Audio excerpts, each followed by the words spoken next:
Hello नमस्कार दोस्तों, स्वागत है हमारे इस YouTube चैनल पर आपका एक बार फिर से। आज हम बात करेंगे दोस्तों अभिप्रेरणा और साथ में बात करेंगे चिंतन की कि अभिप्रेरणा हमारे मनोविज्ञान में किस तरह से हम इसको देख सकते हैं, क्या होती है, किस तरह से इनके प्रश्न हल कर सकते हैं। ज़्यादा मुश्किल टॉपिक नहीं है, एक समझने की आवश्यकता होती है। ज़्यादातर परिभाषाएँ इनमें से आती हैं क्योंकि ज़्यादा बड़ा टॉपिक नहीं है, या फिर इनमें सिद्धांत पूछ लिए जाते हैं। तो चलिए दोस्तों शुरुआत करते हैं इस वीडियो के माध्यम से। दोस्तों अभिप्रेरणा होती क्या है? कोई भी जो कार्य करते हैं हम और उसके लिए कुछ न कुछ ऐसी चीज़ होती है जो हमें क्या है अंदर से ऐसे भाव पैदा करती है कि हमें वो काम करना है, यानी रुचि पैदा करती है, जिसे हम चालकता भी कहते हैं। इसके अंदर पढ़ेंगे आगे। तो अभिप्रेरणा वही कहलाती है दोस्तों जो हमें कोई काम करने के लिए प्रभावित करती है, प्रेरित करती है। ये सभी जानते हैं। मोटिवेशन शब्द से बना है, उसमें एक शब्द होता है मोटम, उससे बना हुआ एक शब्द है जिसका अर्थ होता है टू मूव, या गति देना या आगे बढ़ाना।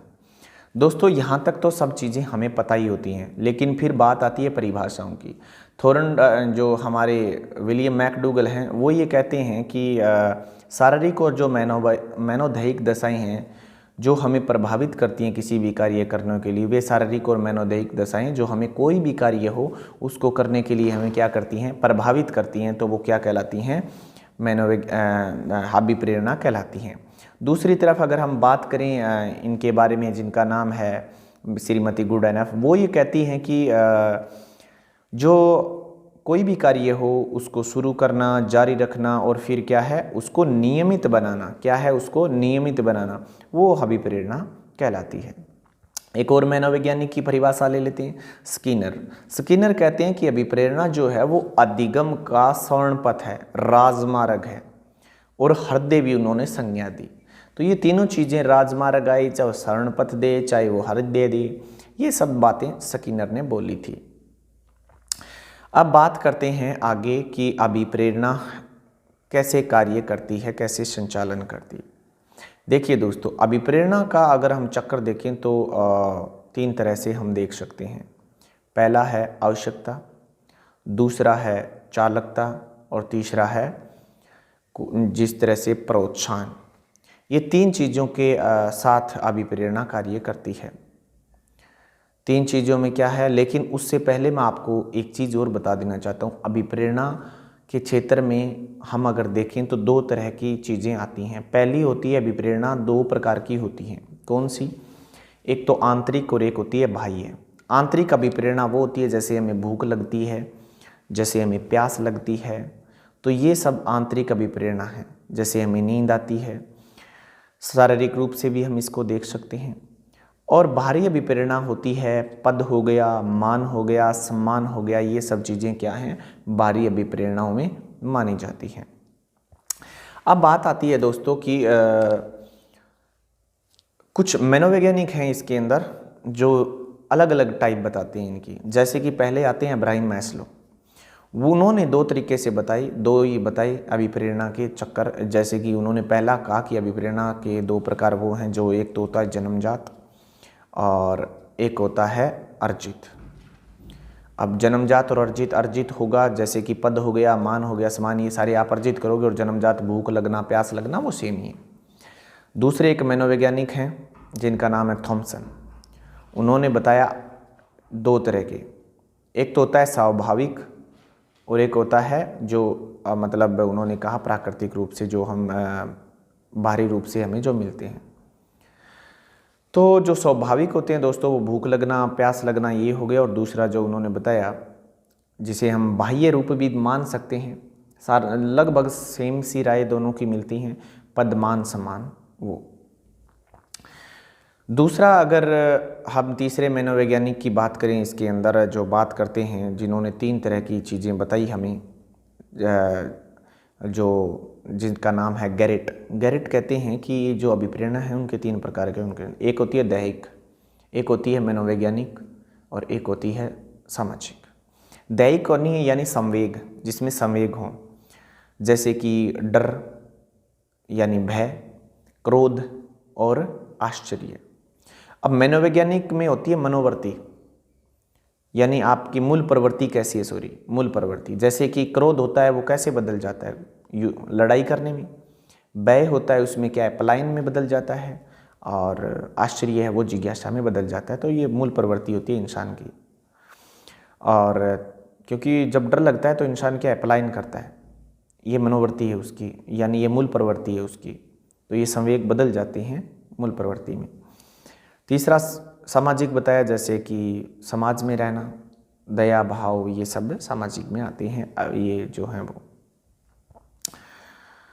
तो अब बात करते हैं दूसरा, जो मैंने अगर आपको सही रूप से बताऊं मैं, उनका जो अभी हमने बात की थी कि एक तो जो स्वाभाविक होती है वो मूल प्रवृत्ति, और एक उन्होंने कृत्रिम बताई थी। दूसरा नाम मैंने रियल नेम में आपको बता ही देता हूँ, कभी किताबों में आई तो, ठीक है, थॉमसन ने जो दी थी, कृत्रिम और स्वाभाविक दो थी।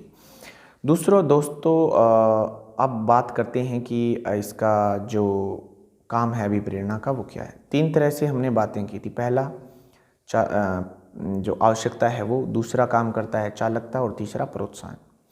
देखिए दोस्तों, आवश्यकता क्या होती है, कोई भी कार्य करते हैं तो जब करते हैं जब हमें ज़रूरत पड़ती है किसी कार्य को करने की, ये सब जानते होंगे आप।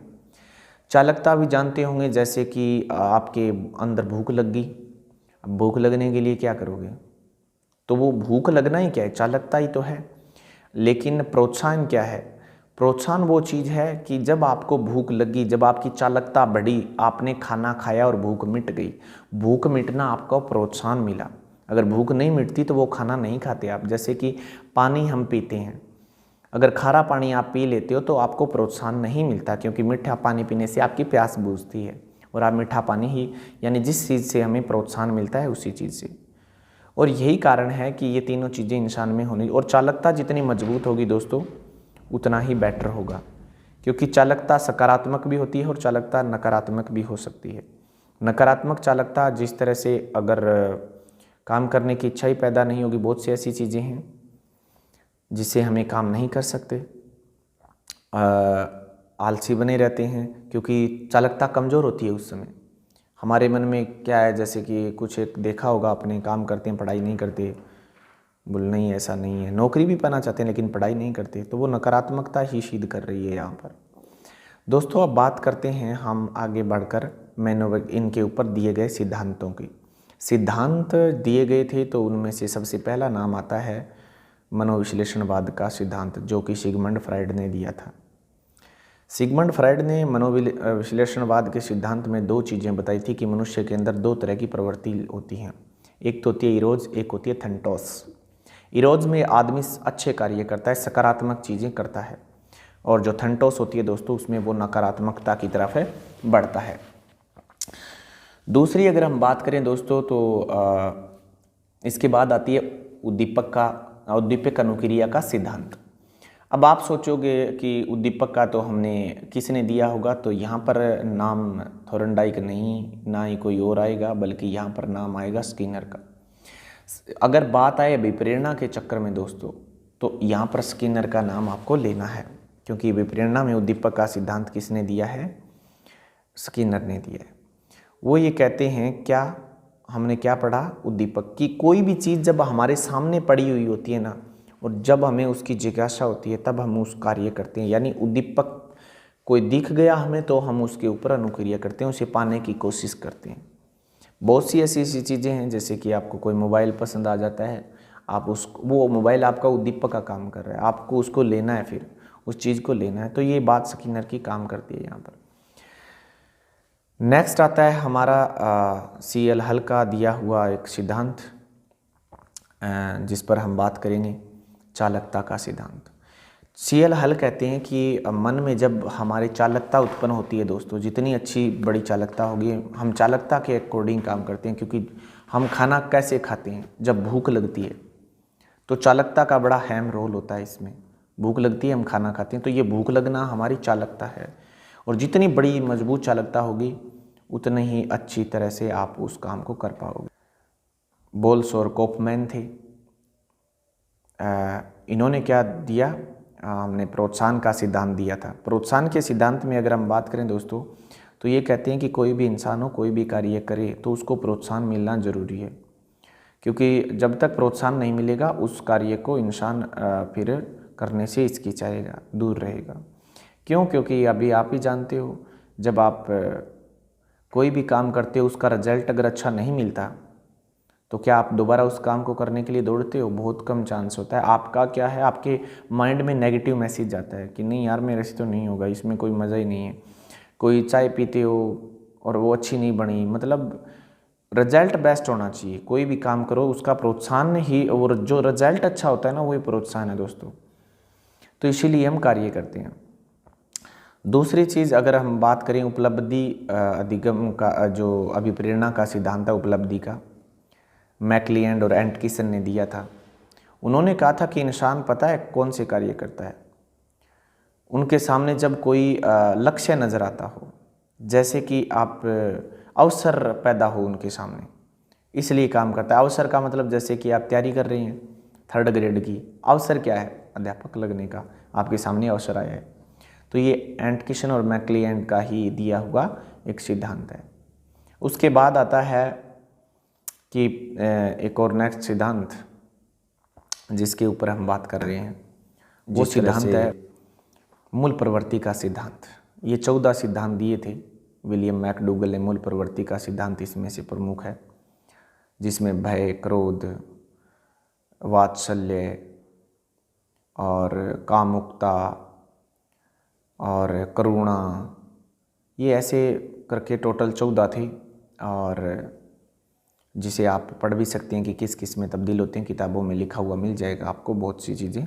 और प्रवृत्ति भी आपको मिलेगी कि इसकी, जैसे क्रोध का मैंने बताया था आपको कि प्रवृत्ति क्या होती है। क्रोध अगर आएगा तो वो लड़ाई करेगा, भय होगा तो वो क्या करेगा? पलायन करेगा। आश्चर्य होगा, ये आश्चर्य भी इसी में ही है, तो वो क्या करेगा कि आश्चर्य होगा तो किसकी तरफ? जिज्ञासा की तरफ बढ़ेगा, क्योंकि हम कोई भी चीज़ है उसको पाने की कोशिश करते हैं।